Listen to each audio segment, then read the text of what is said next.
ఉండాలి అనే విషయాన్ని నేను మీకు తెలియచేస్తూ ఉన్నాను.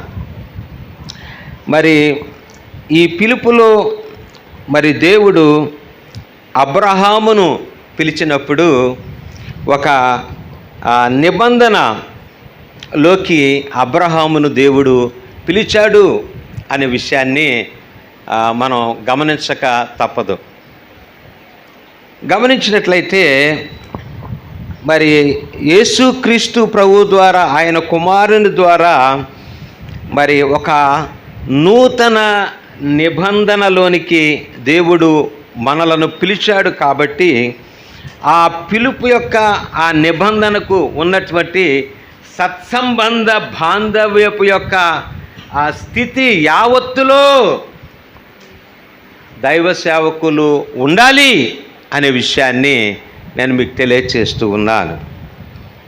కాబట్టి దేవుని యొక్క పిలుపును నిబంధనను వీ కెనాట్ సపరేట్.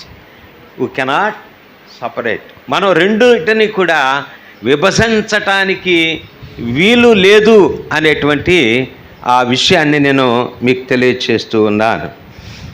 మనం దేవుని యొక్క, ఇది కింద పెట్టేస్తున్నా, కొద్దిగా వాయిస్ గట్టిగా ఉంది కాబట్టి ప్రాబ్లం లేదు కదా. ఎందుకంటే నేను రిఫరెన్స్లు చూసుకోవాలి, నేను నోట్స్ చూసుకోవాలి, ఇవన్నీ చేయటం చాలా కష్టసాధ్యమైన. ఓకే, సో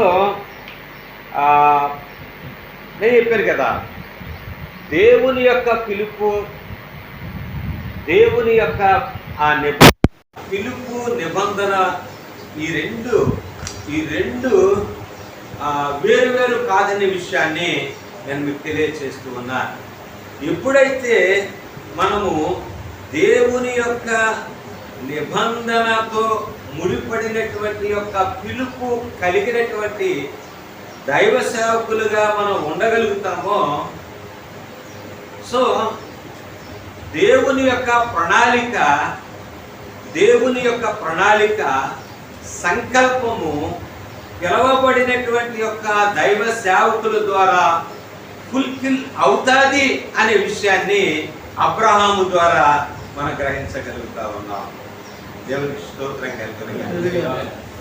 అంత మాత్రమే కాదు, కానీ మనం ఆదికాండము 12వ అధ్యాయంలో మనం గమనించినట్లయితే,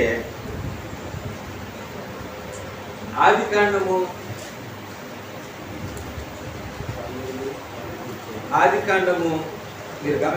12వ అధ్యాయము, ఆదికాండము 12వ అధ్యాయము 1-4 వచనాలు మనం గమనించినట్లయితే, యెహోవా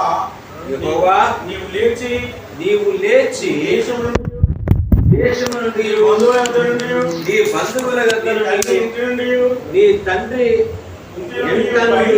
బయలుదేరి నేను నీకు చూపించు దేశమునకు వెళ్ళు. ఒక నిమిషం.